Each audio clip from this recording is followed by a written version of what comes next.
Hello friends, welcome to my YouTube channel SKG सामान्य ज्ञान। आप हमारे चैनल को सब्सक्राइब करें, बेल आइकन जरूर प्रेस करें। जैसा कि आप वीडियो देख रहे हैं, आंगनवाड़ी वर्कर्स को जो है वो सुपरवाइज़र का अब 90% कोटा मिलेगा।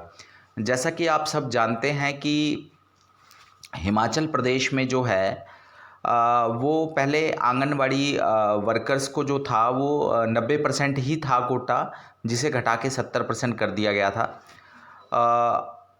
तो बाद में उसको फिर से 80% किया गया और अब जो है वो 90% किया गया। 90% का मतलब है कि मान लीजिए जैसे 808 पोस्टें मान लीजिए सुपरवाइज़र्स की हैं, तो 808 में से अगर मान लीजिए 100 पोस्टें वैकेंट हैं, तो 100 पोस्टों में जो खाली पोस्टों की लिए जब भर्ती होगी, तो उन 100 पोस्टों में से 40 पोस्टें जो है वो भरी जा रही थी आपकी एलडीआर से, लिमिटेड डायरेक्ट रिक्रूटमेंट से।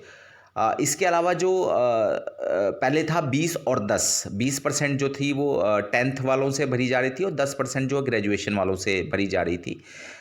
10th वालों की जो कोटा था वो बढ़ाकर उसको बढ़ा दिया गया था, वो 30% कर दिया गया है।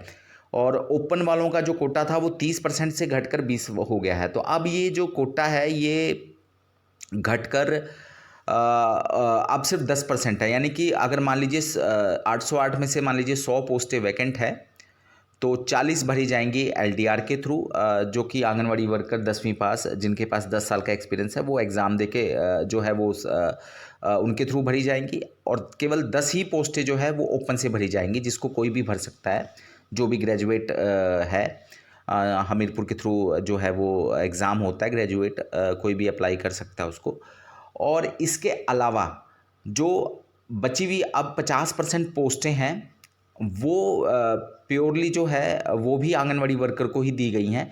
जो पहले जो 30% थी, जिसमें 20% 10वीं पास और 10% ग्रेजुएशन वाली थी, जिसमें 10% का इंक्रीज़ किया गया था।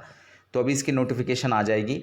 अब ये किसको दी गई हैं पोस्टें, चाहे क्या ये ग्रेजुएट को दी गई हैं या वो 10th जो कैंड वाले हैं लोग हैं उनको दी गई हैं, या हो सकता है एलडीआर में इंक्रीज़ किया गया। अगर एलडीआर में बढ़ाएंगे तो फिर वो 40 से बढ़कर वो 50 हो जाएगा।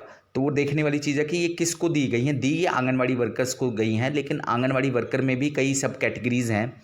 जैसे ग्रेजुएट जिनको 15 साल हुए, फिर उनकी मेरिट लिस्ट बनती है, फिर उनमें जो सबसे ऊपर होता है उनको पोस्टें दी जाती है। अब क्या होता है, और 10वीं में भी ऐसा ही है। 10वीं में भी जो सबसे पुराने लोग हैं, अभी क्योंकि 83 का बैच चला हुआ है 10th में, और लगभग 89 के आसपास का बैच चला हुआ है आपका ग्रेजुएशन में, तो काफ़ी पीछे है। क्योंकि ये लिस्ट में जो है वो अपडेट होता रहता है, इसलिए होता रहता है कि एक कट ऑफ डेट मान लेते हैं, जैसे 2018 या 19 की कट ऑफ डेट मान ली जाती है, लेकिन उसके बाद ये हर 2-1 साल बाद इसको रिवाइज़ किया जाता है।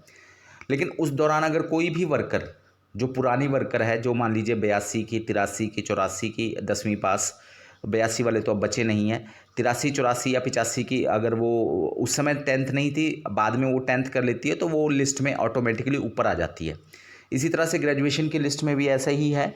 कोई भी वर्कर जो है, मान लीजिए 88 या 89 का बैच चला हुआ है, शुरू में 89 वाले भी लगे, बाद में ऐसा भी आया कि कई सारे लोगों ने जो, क्योंकि वो 10th के उसमें लिस्ट में नहीं आ रहे थे 87, 88 वाले, तो उन्होंने भी ग्रेजुएशन करनी शुरू कर दी। तो वो ऑटोमेटिकली जैसे ही वो ग्रेजुएशन कर लेंगे तो वो लिस्ट में ऑटोमेटिकली ऊपर चले जाएंगे। तो ये 2 लिस्टें हैं।